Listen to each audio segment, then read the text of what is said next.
டாஸ்மாக் ஊழல் இருக்கு இல்லையா, இந்த ஊழல் தான் தமிழகம் முழுக்கவே இன்னைக்கு பேசு பொருள மாதிரி இருக்கு. குறிப்பா சொல்லணும் அப்படின்னா அந்த லிக்கர் ஸ்கேம்னு சொல்லுவாங்கல்ல, மதுபான கொள்கை. இது முன்னாடி வந்து டெல்லியில அந்த வழக்கு போயிட்டு இருந்தது. இப்போ சமீபத்துல கூட சத்தீஸ்கர்ல வந்து முன்னாள் சிஎமோட மகன் ஒரு வீட்டுல வந்து ரைட் எல்லாம் பண்ணாங்க இந்த ஒரு வழக்குல வச்சு. அதே மாதிரி ஒரு வழக்கு தான் தமிழ்நாட்டில் வந்து இப்போ வந்து வெளியில வந்திருக்கு. இதுல குறிப்பா என்ன சொல்லணும் அப்படின்னா, இந்த இதுல 1000 கோடி அளவுக்கு ஊழல் நடைபெற்றிருக்கு அப்படின்ற தகவலை வந்து இப்போ அமலாக்கத்துறை பண்ணியிருக்காங்க. இந்த முறைகேடுக்கு வந்து யாரு ஃபர்ஸ்ட் கேஸ் ஃபைல் பண்ணாங்க அப்படின்னா, தமிழக லஞ்ச ஒழிப்புத்துறை இருக்காங்க இல்லையா, அவங்க தான் வந்து எஃப்ஐஆர் ஃபைல் பண்றாங்க. அதுக்கப்புறம் வந்து இடி இந்த கேஸை கையில் எடுத்து சமீபத்துல கூட அமைச்சர் செந்தில் பாலாஜிக்கு நெருக்கமான ஒரு வீட்டுல வந்து ரைட் எல்லாம் பண்ணாங்க இல்லையா. இந்த ரைட் எல்லாம் தொடர்ந்து பண்ணிட்டு இருந்திருக்காங்க.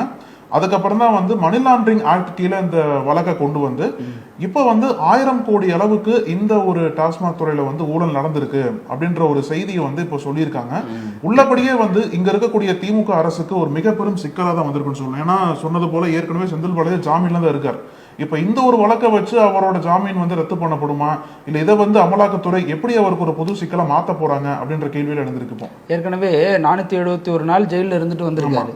அது வந்து வேலை வாங்கி தரதா ஏமாத்திட்டாருன்னு சொல்லப்பட்ட வழக்கு. அதுல அமலாக்கத்துறை நடந்துகிட்ட விதம், இவர் ரியாக்ட் பண்ண விதம்லாம் பார்த்தோம். அதே மாதிரி இப்ப டிரான்ஸ்ஃபார்மர்ல பெரிய அளவுல ஊழல் நடந்திருக்கு அப்படிங்கிற தகவலும் வந்துச்சு. அதன் நீட்சியா பாத்தீங்கன்னா இப்ப ராஜேஷ் லக்கானி இங்க இருந்து அங்க போயிருக்காரு மத்திய அரசு பணிக்கு, இவர் வந்து இன்புட் கொடுத்துருவாரோங்கிற மாதிரி எல்லாம் விஷயங்கள் சில பேசப்பட்டுச்சு. இந்த நிலையில தான் இப்ப டாஸ்மாக்ல ஊழல் அப்படின்னு சொல்லிட்டு இன்னொரு பிரச்சனையை உருவாகுது. தொடர்ந்து இப்ப 3 விஷயமா செந்தில் பாலாஜி மட்டும் ஏன் குறி வைக்கப்படுறாரு அப்படிங்கிறது தான் பேசு பொருளா மாறுது. இதுல முக்கியமா என்ன சொல்றாங்க அப்படின்னா, அந்த டாஸ்மாக் ஊழல்ல வந்து பல முறைகேடான பணம் வந்து அரசியல்வாதிகள் கைகளை தான் அதிகமா போயிருக்கு. இதுல குறிப்பா வந்து 3-4 கம்பெனி சொல்றாங்க. அந்த கம்பெனிஸ் தான் வந்து அதிகமா வந்து மதுபானங்களை டாஸ்மாக் விற்கிறாங்க. இந்த கம்பெனிஸ் எல்லாமே வந்து முறைகேடு பண்ணியிருக்காங்க. இப்ப இதுல பல வழிகள்ல பணம் வந்து அரசின் தலைவர்களுக்கு போயிருக்கு.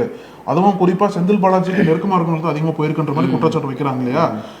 இந்த குற்றச்சாட்டு என்பது திமுகவுக்கு ஒரு மிக பெரும் சிக்கல்னு சொன்ன மாதிரி வரக்கூடிய தேர்தலை இது எப்படி எதிரொலிக்க போகுது அப்படின்றத பொறுத்து இருந்தா பார்க்கணும்.